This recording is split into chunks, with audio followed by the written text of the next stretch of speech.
utilise ce que tu as, ok? Ok, tu vas continuer à prendre le bus, tu vas continuer à être en retard. Encore beaucoup plus d'exemples, plus de...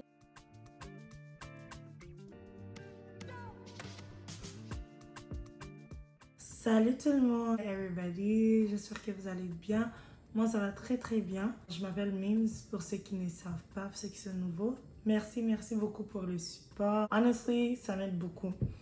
Alors aujourd'hui nous allons parler de comment utiliser ce que tu as, comment apprécier ta vie dans le présent. Je pense que ça va aider aussi dans les series que je suis en train de dire. Ça fait partie vraiment de mes vidéos que je suis en train de poster dernièrement. Je sais que vous avez attendu ça beaucoup, partout, mais si je répète ça, c'est parce que je suis d'accord avec tout ce que les gens disent. C'est utilise ce que tu as, ok, guys? Je pense que j'ai répété ça, j'ai répété ça beaucoup, mais c'est comme tu t'es dit que, ok, je vais commencer à faire tel truc. Par exemple, je sais pas pourquoi c'est toujours les achats. Mais je vais acheter une voiture. Tu sais que tu es dans un pays comme le Canada ou n'importe où, à Gatineau surtout, tu t'es dit, tu as 5 000 $, ok? Et puis tu t'es dit que tu vas acheter une voiture, mais actuellement, tu veux prendre le bus et tu vois que le bus n'arrive pas où tu dois partir, par exemple. Tu as 5 000 $, tu t'es dit non, je vais attendre jusqu'à ce que ça soit 80 000 pour que j'achète la voiture de mes rêves, blablabla. Tu vas vraiment attendre longtemps, ok? Tu vas continuer à prendre le bus, tu vas continuer à être en retard ou ne pas arriver où tu dois être. Et pourtant, tu peux acheter une voiture de 5 000 $ qui va t'aider à te déplacer plus facilement, à te rendre là où tu veux aller et à l'heure, ok? Ça, c'est vraiment un exemple que je peux donner qui est vraiment facile à comprendre, ok? Utilise ce que tu as. Tu as le 5 000, achète la voiture. Même si ce n'est pas la voiture de tes rêves, ça va vraiment t'aider à arriver là où tu veux arriver dans tes rêves. Utilise ce que tu as. Tu veux faire des vidéos, tu veux faire des photos. Tu n'as pas encore l'argent pour acheter une caméra. Utilise ton téléphone. Utilise la caméra de ton téléphone. Honestly, je peux donner encore beaucoup plus d'exemples, plus de détails. Mais vous comprenez, right? Utilise ce que tu as. Utilise ce que tu es maintenant pour arriver là où tu veux être. Honnêtement, Dieu bénit quand tu es en train d'apprécier les petits cadeaux, les petits dons qu'il te donne maintenant. Tu es en train d'apprécier ce que tu es d'abord. Et c'est là où il va te rendre cette grande personne que tu veux être. Il va te rendre là où tu dois être parce que tu es en train d'être discipliné dans les petites choses qu'il te donne. Et honnêtement, quand tu es discipliné dans les petites choses, ça montre comment tu es fort mentalement. Yo, c'est fou comment le mindset, c'est vraiment... Like, that's why c'est vraiment mon slogan. Mindset is everything. Because quand tu arrives à un point d'être discipliné dans les petites choses, c'est que tu as dead. Tu vas réussir. Parce que comment tu vas pas être discipliné dans les grandes choses?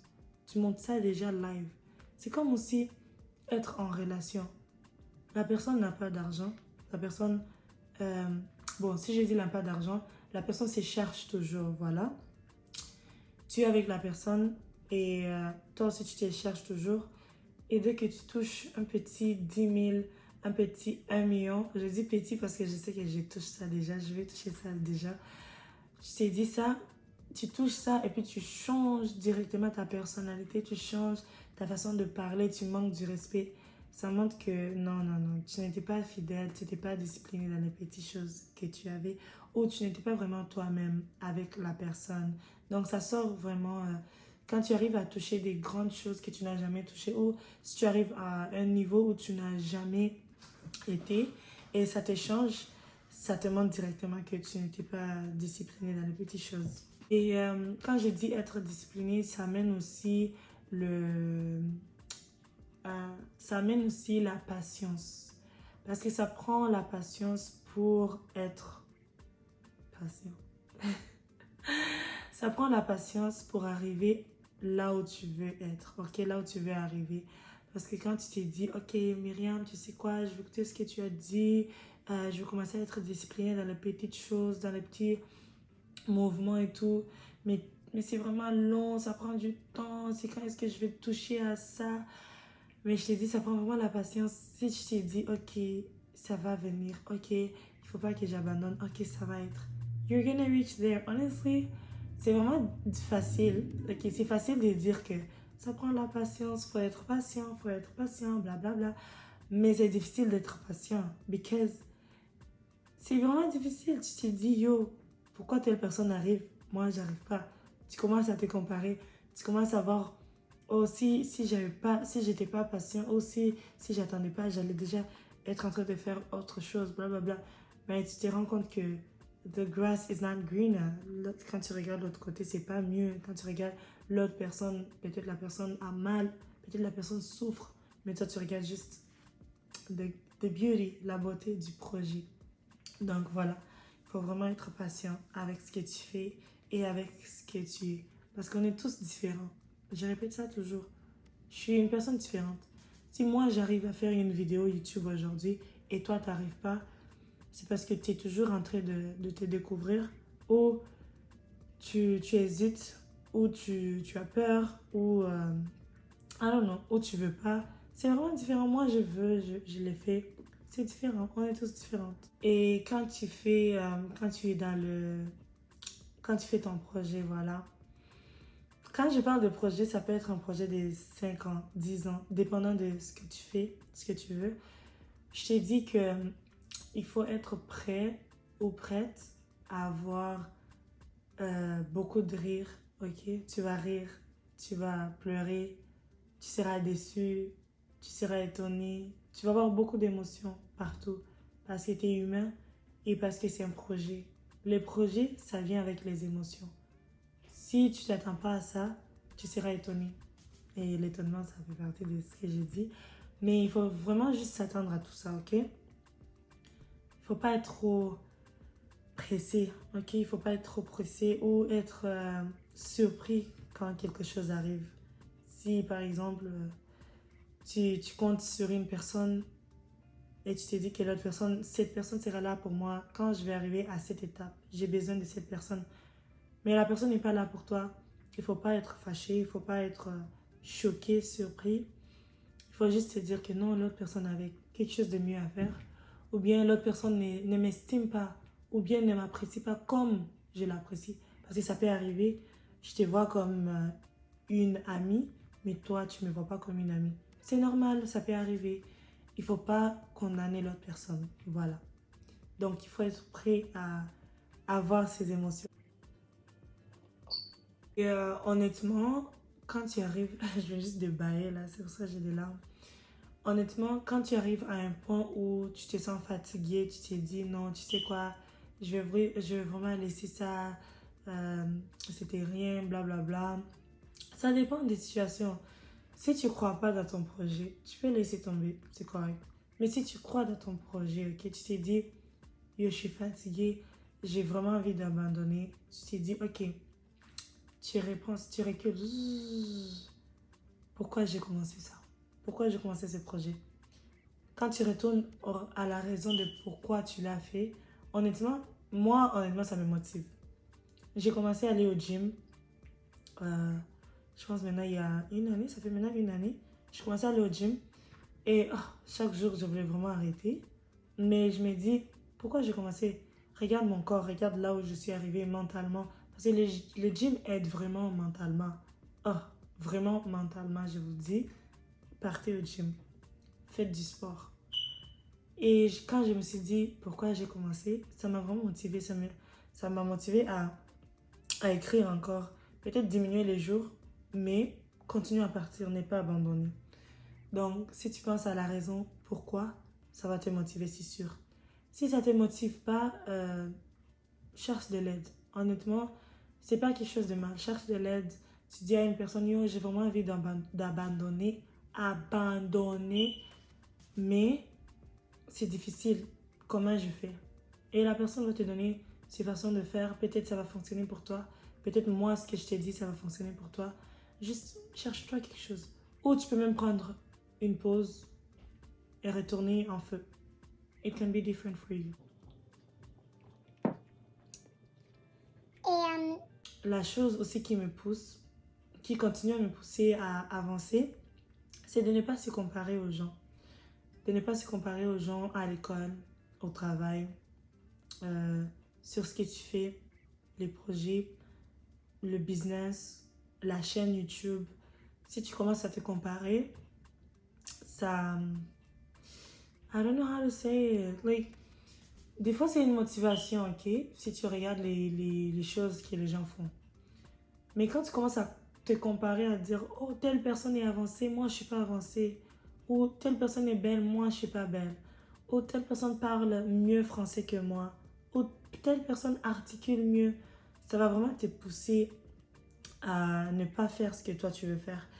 Tu vas te dire, yo, tu sais quoi, je vais juste continuer à regarder ces vidéos, je vais essayer de parler comme la personne. Ou bien, je vais commencer à copier-coller ma vie comme cette personne pour que je sois comme la personne. Tu vas te rendre compte que peut-être tu peux être bonne à faire ça, mais à la fin de la journée, tu vas te dire non, ça c'est pas Myriam. Ça c'est pas moi. Et quand tu vas retourner à être toi-même, ça va être vraiment difficile à te relever, voilà. Mais quand tu commences seulement à... Non, qu'est-ce que je voulais dire? La seule personne que tu peux te comparer avec, honnêtement, c'est toi-même. C'est ton passé, la personne que tu étais hier, la personne que tu étais dans le passé. Tu te dis, ok, Myriam était comme ça, Myriam parlait comme ça, Myriam voyait les choses comme ça, mais, désolée, mais peut-être c'était pas une bonne façon de voir, c'était pas une bonne façon de faire. Et comment est-ce que je peux changer, comment est-ce que je peux faire de mieux, voilà. Et quand tu te dis ça, honnêtement, ça va te motiver, ça va te sortir la nouvelle personne que tu veux être. Je sais que c'est des choses que vous connaissez déjà, c'est pas des nouvelles choses. Je sais que c'est des choses que vous connaissez déjà, c'est pas nouveau pour vous, c'est sûr. Mais c'est juste bon de rappeler, de remind, ok? Qu'il faut pas que je fasse ça, il faut que j'utilise ce que j'ai, il faut que je sois content avec où je suis dans la vie, il faut que je sois content avec ce que j'ai fait dans la vie. Je vais vous donner un exemple, je pense que vous avez déjà vu ça quelque part. J'ai vu une vidéo sur, je pense, Facebook. Un monsieur était en train de marcher, ok? Il marche, il regarde une personne sur le vélo, il dit, oh, I wish I had that. J'aimerais vraiment avoir ce vélo-là. Et la personne en train de pédaler regarde une personne en voiture et dire, oh, j'aimerais vraiment avoir une voiture dans ma vie. Oh, j'aimerais vraiment avoir ça. Et la personne dans la voiture regarde l'hélicoptère. Oh, j'aimerais vraiment avoir... Pourquoi j'ai pas d'hélicoptère? Pourquoi j'ai ma voiture? C'est toujours comme ça. C'est toujours comme ça. Mais quand tu penses, je t'ai dit, on veut toujours quelque chose. Et quand on se concentre sur ce qu'on veut, on va pas se concentrer sur ce qu'on a. Et c'est ça le problème parce que tout ce que tu as, quelqu'un est en train de voir ça. Quelqu'un veut ce que tu as. Donc pourquoi ne pas être content? Pourquoi ne pas apprécier ce que tu as ou ce que tu es présentement? Guys, je blague même pas. Il y a des gens qui viennent me dire, Myriam, j'aimerais ta vie. Myriam, j'aimerais que je sois comme tu es. I'm like, bro, comme avant, je me disais, yo, ma vie est tellement plate. Like, tout ce que je fais, c'est école, église, work. École, église, travail. C'est tout.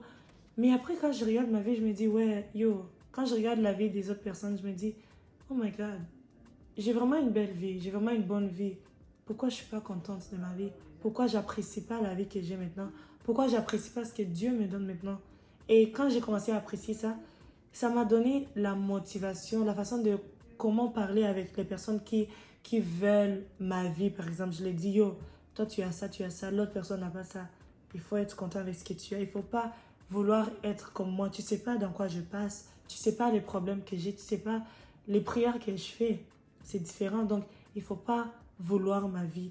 Il faut être content avec ta vie, apprécier ta vie et dire Dieu merci pour ce que tu fais, pour ce que tu es et pour où tu pars. J'espère que vous avez aimé cette vidéo. J'ai pris vraiment que Dieu vous aide là où vous êtes dans votre vie. Et si vous êtes en train de douter, si vous êtes en train de vous dire que vous n'aimez pas votre vie, que Dieu vous aide et que Dieu vous fasse aimer vraiment votre vie, honnêtement, parce que c'est pas quelque chose de facile. de dire que j'aime pas ma vie et demain je vais commencer à aimer. Non, c'est pas facile. C'est vraiment Dieu qui peut vous aider. J'espère que vous étiez bénis. Et n'oubliez pas de liker, vous abonner, commenter et partager cette vidéo. Et on se voit à la prochaine vidéo. Bisous, bisous. Bye.